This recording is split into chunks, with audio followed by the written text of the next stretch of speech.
नमस्कार, मैं हूं आपके साथ अंकिता पाल। ब्रीडिंग की शुरुआत करते हैं। ऑस्ट्रेलिया के सिडनी शहर में सिडनी अंतर्राष्ट्रीय सम्मेलन केंद्र में 3 से 8 नवंबर तक आयोजित किए जा रहे 67वें राष्ट्रमंडल संसदीय सम्मेलन को आज हिमाचल प्रदेश विधानसभा अध्यक्ष कुलदीप सिंह पठानिया ने संबोधित किया है। इस अवसर पर विधानसभा उपाध्यक्ष विनय कुमार भी उपस्थित रहे और इस सम्मेलन में देश दुनिया के सैकड़ों जनप्रतिनिधि, जिनमें अधिकतर संबंधी राज्यों के पीठासीन और उप पीठासीन अधिकारी शामिल हैं। कुलदीप पठानिया ने आज अपने जोशीले अंदाज में पहले ही सत्र में चयनित विषय बेंचमार्किंग, मानक और दिशा निर्देश सर्वोत्तम अभ्यास को अपनाने के माध्यम से संसद की संस्था के मजबूत करने का विषय पर अपना संबोधन दिया और सत्र संचालक के साथ इस विषय पर परस्पर चर्चा भी की है।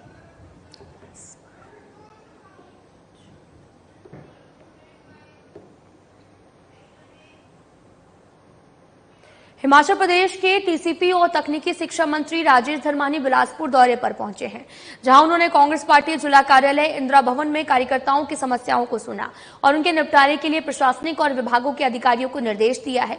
साथ ही कुछ दिन पहले मुख्यमंत्री सुखविंदर सिंह सुक्खू के बिलासपुर दौरे पर आयोजित कार्यक्रम में शिक्षा मंत्री राजेश धर्मानी शामिल हुए थे और इस दौरान पार्टी कार्यकर्ताओं ने एकमत से मंत्री राजेश धर्मानी से आग्रह किया कि हर महीने में एक दिन वह पार्टी कार्यकर्ताओं के लिए जरूर जो है वो निकालें और उनकी समस्याएं सुनकर उसका समाधान करें, जिसे देखते हुए मंत्री राजेश धर्मानी ने हर महीने कांग्रेस पार्टी जिला कार्यालय में आकर कार्यकर्ताओं की समस्याएं सुनने का निर्णय लिया था और उन्होंने नवंबर महीने में इसकी शुरुआत की।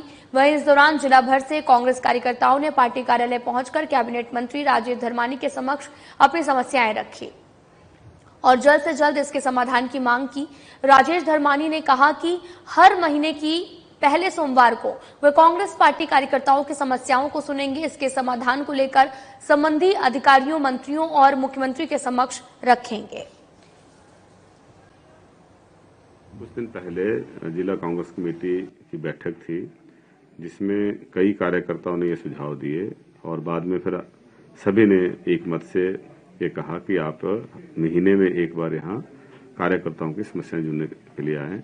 तो मैंने उसी दिन ये तय किया था कि महीने का जो प्रथम सोमवार होगा उसमें मैं जिला कांग्रेस कमेटी के कार्यालय में आकर यहाँ पे हमारे जो कार्यकर्ता हैं उनकी समस्याएं या जो कार्यकर्ता लोगों की समस्याएं लेके आएंगे उसके समाधान के लिए यहाँ पे ये समय जो है तय किया है। तो आज पहला दिन था और इसकी आज शुरुआत हुई। तो काफ़ी यहाँ पे कार्यकर्ता जिले के अलग अलग हिस्से से यहाँ पे आए थे और जो भी इनकी समस्याओं का समाधान जिस भी अधिकारी से या माननीय मुख्यमंत्री से, मंत्रियों से जो टेकअप करने की बात होगी उसका समाधान सुनिश्चित किया जाएगा। इसके लिए बाईपास जो है वो बनाना प्रस्तावित है।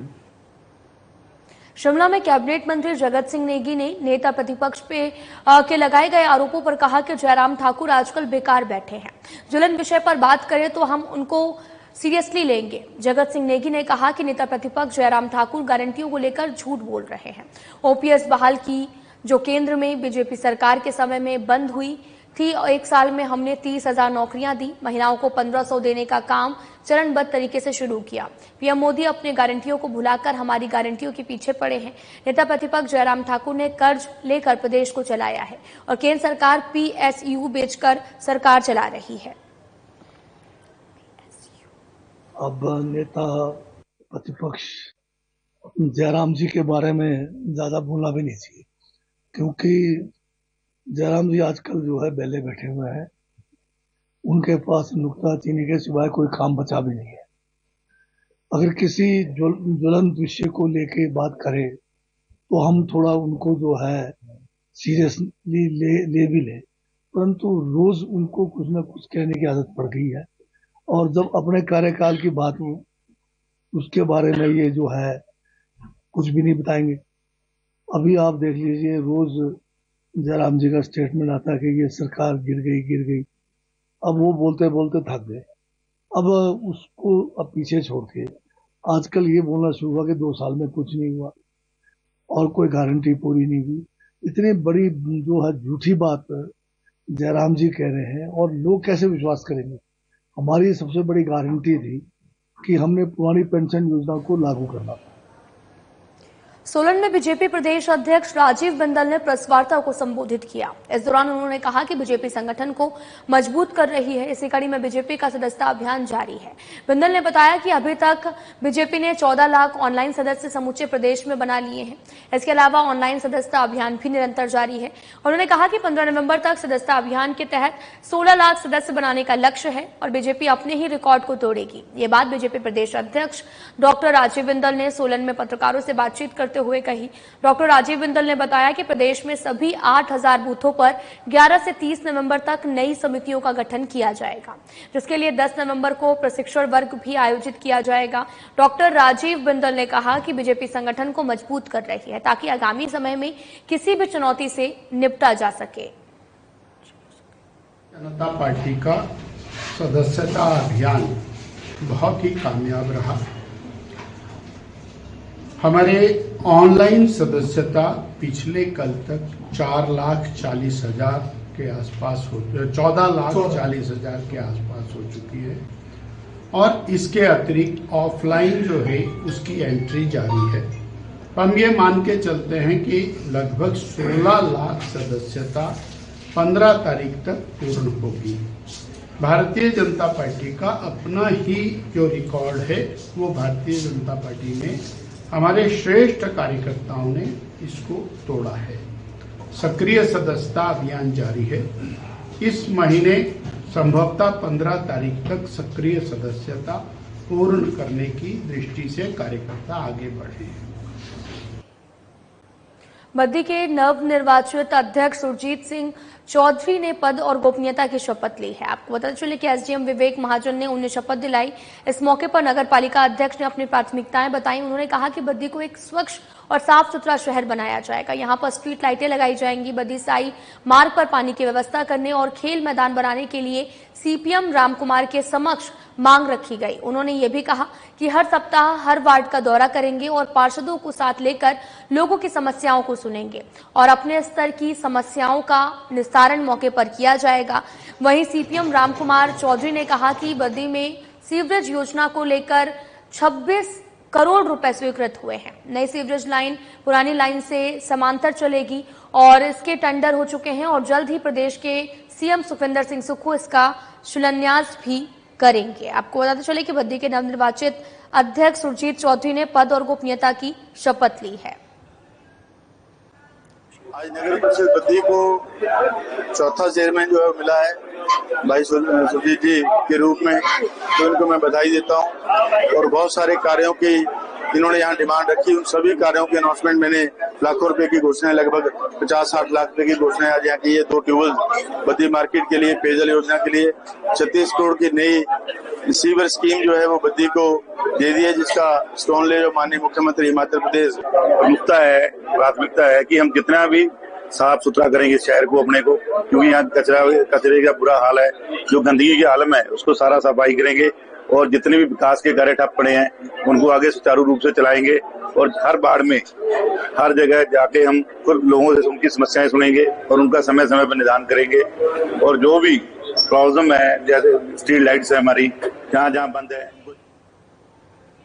राजधानी शिमला के सबसे बड़े उपनगर संजौली के बहुचर्चित मस्जिद विवाद में आज जिला शिमला की लोकल अदालत में सुनवाई हुई। नगर निगम शिमला कोर्ट के अवैध निर्माण हटाने के फैसले को मुस्लिम वेलफेयर कमेटी ने चुनौती दी है। ये चुनौती बिलासपुर, पावटा साहिब और मंडी की कमेटियों ने दी है। मुस्लिम पक्ष से जुड़ी 3 वेलफेयर सोसाइटीज ने निगम कमिश्नर कोर्ट के फैसले के खिलाफ जिले की एक अदालत में अपील की।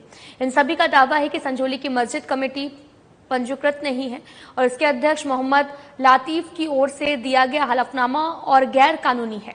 और इसी मामले में इससे पहले संजौली लोकल रेजिडेंट की याचिका पर हिमाचल हाईकोर्ट ने नगर निगम कमिश्नर को 2010 की शिकायत से जुड़े अवैध निर्माण वाले मामले पर 8 सप्ताह के भीतर निपटान करने के आदेश जारी किए।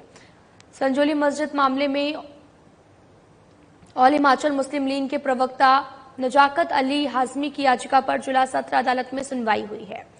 नजाकत अली हाजमी ने संजौली मस्जिद कमेटी को अवैध ठहराया है।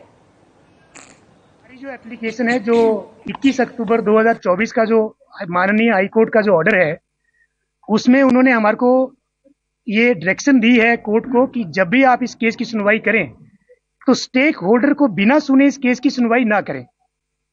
तो हमारी एप्लीकेशन देने या ना देने से वैसे भी कोई फर्क नहीं पड़ता है, क्योंकि ऑर्डर कमिश्नर साहब को चला गया है। और अदरवाइज जो 5 अक्टूबर 2024 का जो ऑर्डर था कमिश्नर साहब का, उसमें कंप्लायंस जो है 21 दिसंबर के लिए रखी गई थी। लेकिन सर अपील की है हमने फाइल, जो कमिश्नर साहब का ऑर्डर है उस ऑर्डर के अगेंस्ट हमने अपील फाइल की है यहाँ कोर्ट में, और वो हमने पहले की थी, आज दूसरी डेट लगी है उसमें, और अब 11/11 को रखी माननीय कोर्ट ने।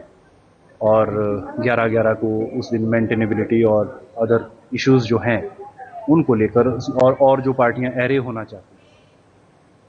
कुल्लू में बाहरी राज्यों से भी अवैध रूप से शराब यहां पर लाई जा रही है और इसे यहां पर कुछ लोगों के माध्यम से भी बेचा जा रहा है। ऐसे में अवैध रूप से लाई जा रही शराब असली है या फिर नकली, इस पर भी संदेह जताया जा रहा। वहीं आबकारी विभाग की टीम भी लगातार बाहरी राज्यों से आ रही अवैध शराब को जब्त करने में जुटी हुई है। Excise department, excise team Kullu में हमारी टीमें लगातार सजग हैं। अवैध शराब की तस्करी रोकने के लिए हमारी टीमें दिन रात इंफॉर्मेशंस गैदर करके इनको चेक करने की कोशिश करती हैं। इसी जिला कांगड़ा की एसपी शालिनी अग्निहोत्री ने बुधवार को पत्रकार वार्ता करते हुए कहा कि पुलिस थाना कांगड़ा के तहत में पुलिस थाना के एसएचओ संजीव ने सुबह ड्रग सप्लायर के घर पर रेड कार्रवाई कर चिट्टा, चांदी के आभूषण और नकदी के साथ गिरफ्तार किया। शालिनी अग्निहोत्री ने बताया कि ये व्यक्ति ड्रग बेचने और उसे सप्लाई करने का काम कर रहा था।